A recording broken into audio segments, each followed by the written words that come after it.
Mais jamais 203. Aujourd'hui, dans Le Saviez-vous, on va aborder, Henri, le sujet de la préemption du fermier. La préemption du fermier, c'est un thème éminemment important puisqu'il porte atteinte, la préemption du fermier, au droit de propriété du bailleur. Alors restez attentifs, on lance la vidéo. Jingle.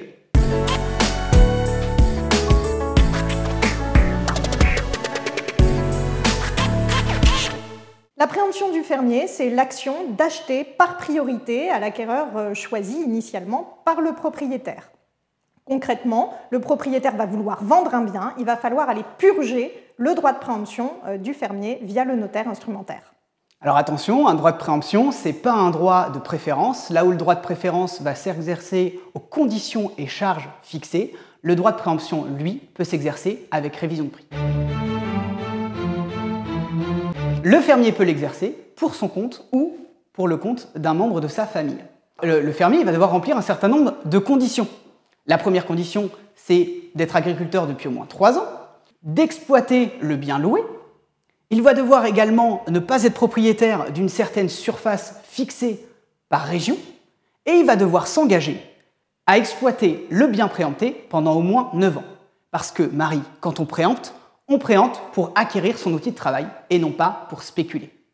Tout à fait. Ensuite, il va falloir vérifier la nature de l'opération. Est-ce qu'elle rentre dans le champ de préemption du fermier? Concrètement, c'est toute vente, donc un acte translatif à titre onéreux portant sur des biens immobiliers agricoles.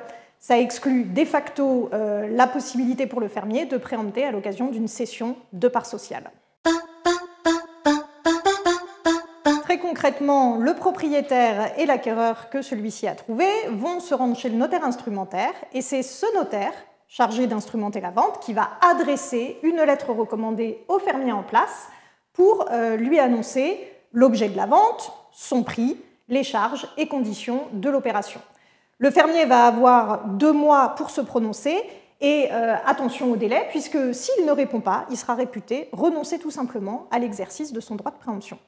Alors attention à qui est adressée cette notification, puisqu'il peut y avoir un preneur personne morale, personne physique, voire un couple, et en cas de pluralité, il convient d'envoyer la notification aux 2. D'autres vérifications devront être réalisées. D'ailleurs, d'abord, regardez si la notification est conforme, et ensuite, regardez si elle ouvre bien droit à préemption pour le fermier. Attention également à vérifier le prix qui est demandé par le propriétaire.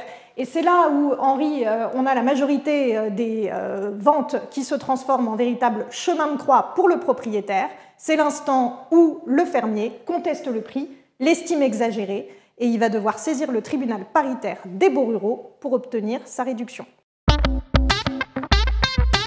Alors, bien souvent, le propriétaire va voir l'exercice d'un droit de préemption comme une atteinte à son droit de propriété et il va avoir tendance à contester la préemption du fermier, surtout quand elle est exercée avec révision de prix à la baisse. Dans cette hypothèse, la première chose à vérifier, c'est est-ce que la préemption qui a été réalisée est conforme. Si elle n'est pas conforme, il va falloir s'interroger sur l'opportunité de contester cette préemption. Si la préemption est conforme, il va falloir se résigner à l'expertise judiciaire.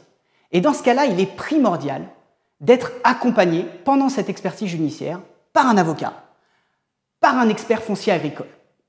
Parce qu'au bout du bout, c'est l'expert judiciaire qui sera nommé par le tribunal paritaire des baux ruraux qui remettra un rapport pour éclairer le tribunal pour que ce dernier fixe en définitive la valeur vénale du bien. Et une fois qu'on aura cette valeur vénale fixée, eh bien, les parties auront diverses options.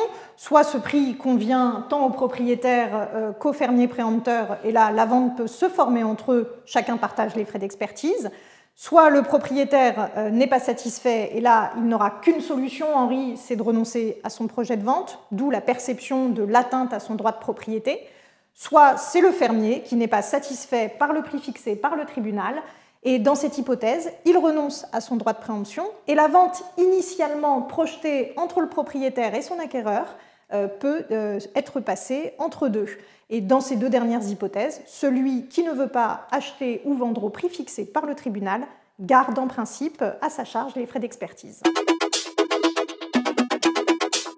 Alors attention au contournement ou à la méconnaissance du droit de préemption du fermier, qui nourrit un certain contentieux en matière de droit agricole, puisque le fermier aura la possibilité de poursuivre la nullité de la vente passée en fraude ou méconnaissance de son droit de préemption, demander en plus des dommages et intérêts, et dans certaines hypothèses, demander sa substitution à l'acquéreur choisi par le propriétaire. Et faites très attention au délai dans ces hypothèses, puisque le fermier a 6 mois pour agir dès lors qu'il a connaissance de la date de la vente passée en méconnaissance de son droit de préemption. La SAFER dans tout ça, on en a déjà parlé et je vous invite à regarder de nouveau une vidéo très claire de Bernard Mandeville à ce sujet, mais il faut quand même rappeler que le droit de préemption de la SAFER s'efface en principe devant celui du preneur en place qui est prioritaire. Et la SAFER ne va pas toujours aimer ça, puisque dans certains cas, on va voir que le bail devient même un outil de contournement du droit de préemption de la SAFER.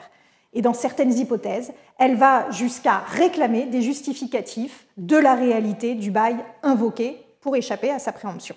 Et la SAFER, dans certains cas qu'on a eu très récemment avec Marie, va jusqu'à prononcer la nullité du bail en estimant que le preneur n'est pas en règle avec le contrôle des structures. Dans cette hypothèse-là, il convient de rester extrêmement vigilant, car la SAFER n'a pas, en tout cas à ce jour, le pouvoir de prononcer de facto la nullité d'un bail sans saisir préalablement le tribunal paritaire des Boréros, et elle peut le faire. On vous détaillera tout ça probablement dans une prochaine vidéo, parce qu'on a déjà été très complet sur le sujet, donc n'hésitez pas à diffuser et Henri à liker cette vidéo. Et on se retrouve bientôt.